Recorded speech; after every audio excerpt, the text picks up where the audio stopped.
दोस्तों नमस्कार। आज हम लोग देखेंगे इकोलॉजी एंड इकोसिस्टम, पारिस्थितिकी एवं पारिस्थितिकी तंत्र। तो इकोलॉजी शब्द का सबसे पहले प्रयोग किया था अर्नेस्ट हिकल ने 1869 में। ये बहुत ही इम्पोर्टेंट है और लगभग बहुत सारे एग्जाम में आ चुका है और आगे आ भी सकता है। तो इसका जो इकोलॉजी शब्द है उसका नाम जो है ग्रीक के दो शब्दों से हुआ था। ओइकोस जिसका अर्थ होता है रहने का स्थान, और लोगोस मतलब अध्ययन, मतलब किसी भी जीव के आवास का हम अध्ययन करते हैं जहाँ पे रहता है, तो उस चीज़ को हम इकोलॉजी बोलते हैं। आगे है इकोसिस्टम। इकोसिस्टम जो है एजी टांसले द्वारा सबसे पहले प्रयोग किया गया था शब्द 1935 में। इकोलॉजी हम लोग देखे अर्नेस्ट हिकल ने 1869 में, और इकोसिस्टम शब्द एजी टांसले के द्वारा 1935 में किया गया था। तो इकोलॉजी में क्या क्या आते हैं देखते हैं। सर्वोच्च पोषण, पहले है उत्पादक, शुरुआती में होता है उत्पादक। उत्पादक सबको पता होगा, जो पेड़ पौधे हैं उत्पादक कहलाते हैं, स्वयं से उत्पन्न होते हैं सूर्य प्रकाश द्वारा और कार्बन डाइऑक्साइड और पानी का उपयोग करके ये अपना भोजन बनाते हैं। ऑक्सीजन को छोड़ते हैं, कार्बन डाइऑक्साइड को लेते हैं। अब इस उत्पादक से जो प्राथमिक उपभोक्ता हैं, जो पेड़ पौधों को खाते हैं, उन्हें हम प्राथमिक उपभोक्ता कहते हैं। तो आपको याद रखना है, प्रथम पोषण स्तर में आता है उत्पादक, द्वितीय पोषण स्तर में जो पौधे को खाएगा, पौधे को खाने वाला जो शाकाहारी है उसको जो खाएगा द्वितीयक उपभोक्ता, जो मांसाहारी है तृतीयक उपभोक्ता कहलाएगा, और इसको खाने वाला जो है तृतीयक उपभोक्ता या चतुर्थ पोषण स्तर में आता है। तो इस तरह से यदि हम यहाँ पे टिड्डा मान लें, टिड्डा को कौन खाता है? मेंढक, मेंढक को खाता है सांप, सांप को खाता है बाज, इस तरह से। और यदि कोई जो है इन सब को खाता है, मनुष्य जैसे क्या आता है सर्वोच्च पोषण स्तर में, सर्वाहारी कहते हैं, मांस भी खाता है और पेड़ पौधे से भी जो हमको मिलता है फल वगैरह सब्जी वगैरह वो सब खाते हैं। तो इस तरह से सर्वाहारी में आता है मनुष्य, ठीक है। उसके बाद इधर देखिए, पेड़ पौधे भी एक दिन मरेगा, प्राथमिक उपभोक्ता भी मरेगा, द्वितीयक भी मरेगा, तृतीयक भी मरेगा, सर्वोच्च उपभोक्ता भी मरेगा। जब मरने के बाद उनके जो शरीर है उसका अपघटन किया जाता है, किनके द्वारा? बैक्टीरिया के द्वारा, और उनको जो है मिट्टी में मिला दिया जाता है, या फिर जो उत्पादक हैं पेड़ पौधे ऑटोमेटिक मिट्टी में मिल जाते हैं और वो पोषक तत्व तो फिर से मिट्टी में मिल जाते हैं, जिससे नया पौधा फिर बनता है और फिर से इस तरह से नया खाद्य जाल या फिर खाद्य श्रृंखला का निर्माण हो सकता है। तो इस तरह से हमने देखा कि किस प्रकार से पोषण का स्तर होता है।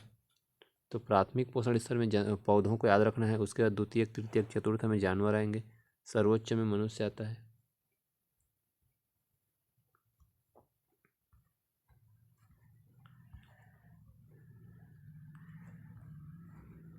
उसके बाद आगे देखते हैं इकोलॉजिकल नीश। इकोलॉजिकल नीश को बोलते हैं पारिस्थितिकीय कर्मता।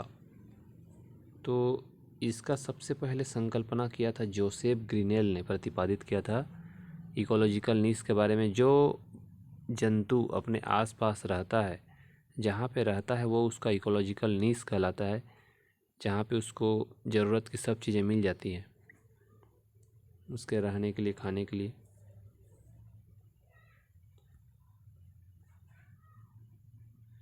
अब आगे देखते हैं।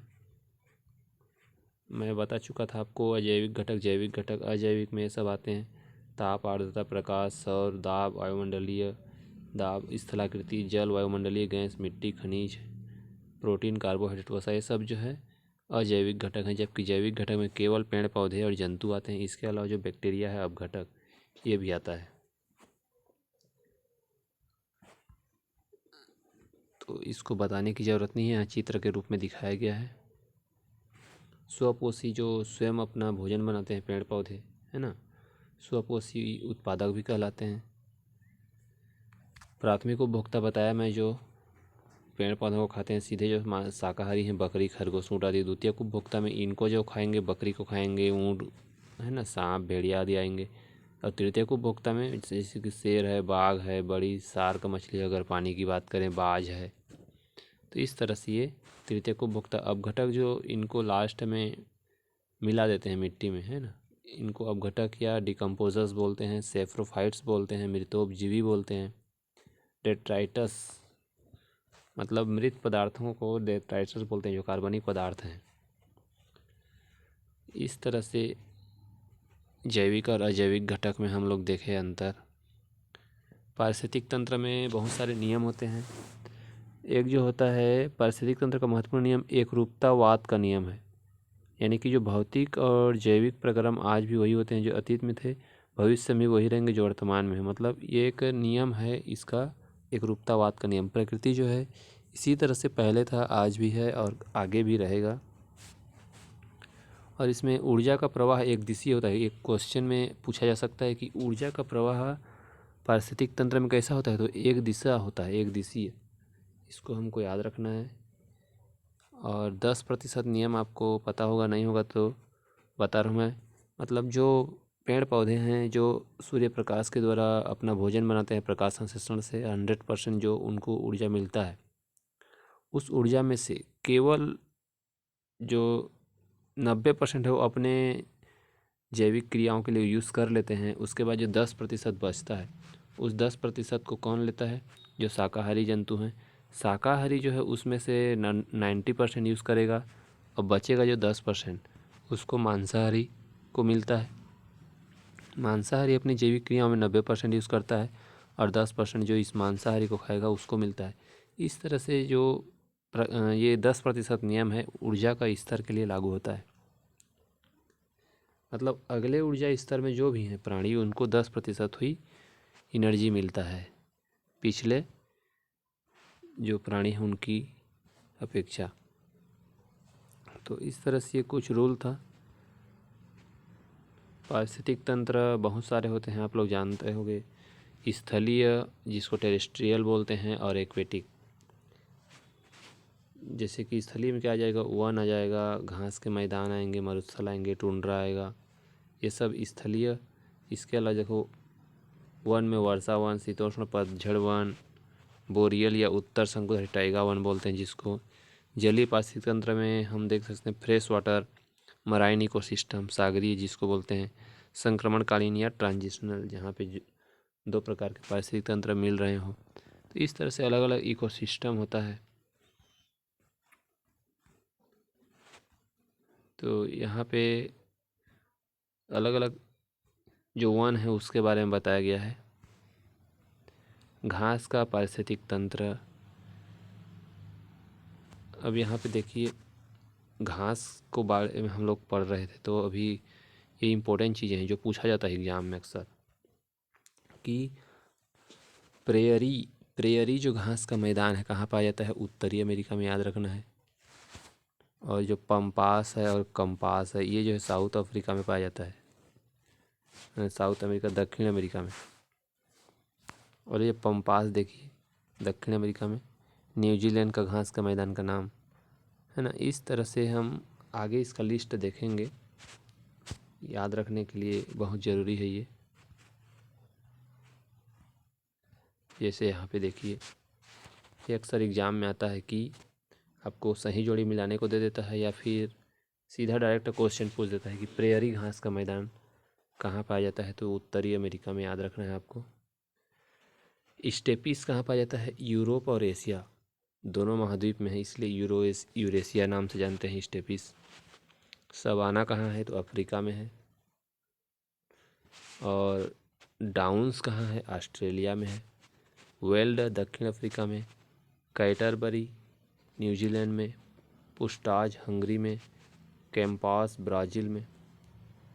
तो आपको एक ये याद रखना है, मैं यहाँ पे लिखा था कि जो प्रेयरी है उत्तरी अमेरिका और पम्पास दक्षिणी अमेरिका, ये आपको याद रखना है। प्रेयरी अमेरिका उत्तरी अमेरिका, दक्षिणी अमेरिका में पैम्पास।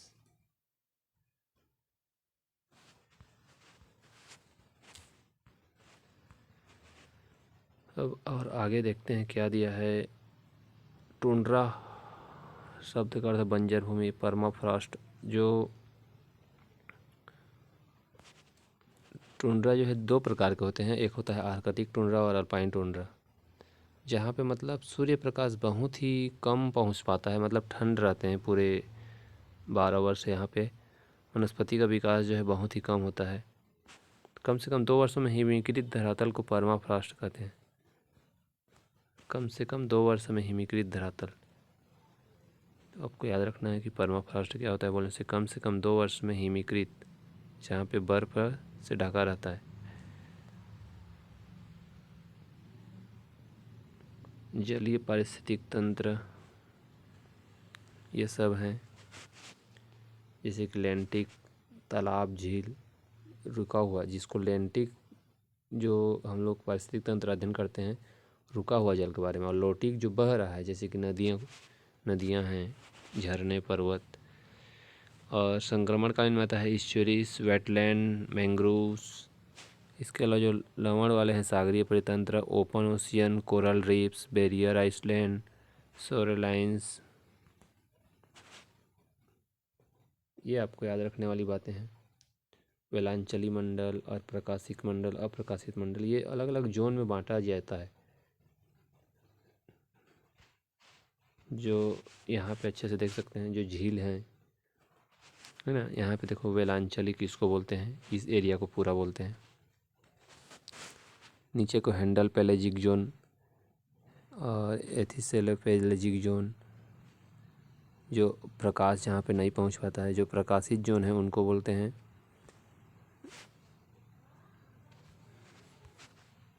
इधर देखिए ठीक से दिख नहीं रहा है, बेथल पेलेजिक, मध्य पेलेजिक, उत्तरी पेलेजिक, इस तरह से नाम है। पेलेजिक जोन यानी जो ऊपरी सतह है पानी का, जो यहाँ पे प्रकाश पहुँचता है, पेलेजिक।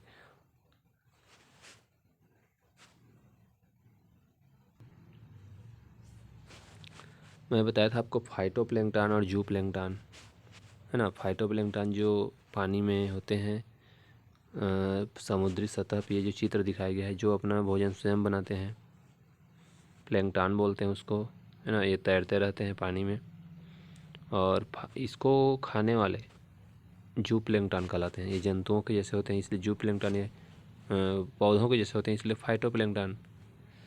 नेक्टान क्या होते हैं, समुद्र के स्वतंत्र तैराक जीव होते हैं ये। नेक्टान के विभिन्न प्रकारों में व्हेल, डॉल्फिन, ये सब जो है आते हैं, है ना, इनको नेक्टान कहा जाता है। बेंथोस जो समुद्री तल में पाए जाते हैं जो जीव, उनको बोलते हैं बेंथोस। सबसे नीचे में देखो केकड़ा दिया है यहाँ, समुद्री तारा, कोरल, स्पंज, है ना। तो इस तरह से ये बेंथोस में आते हैं।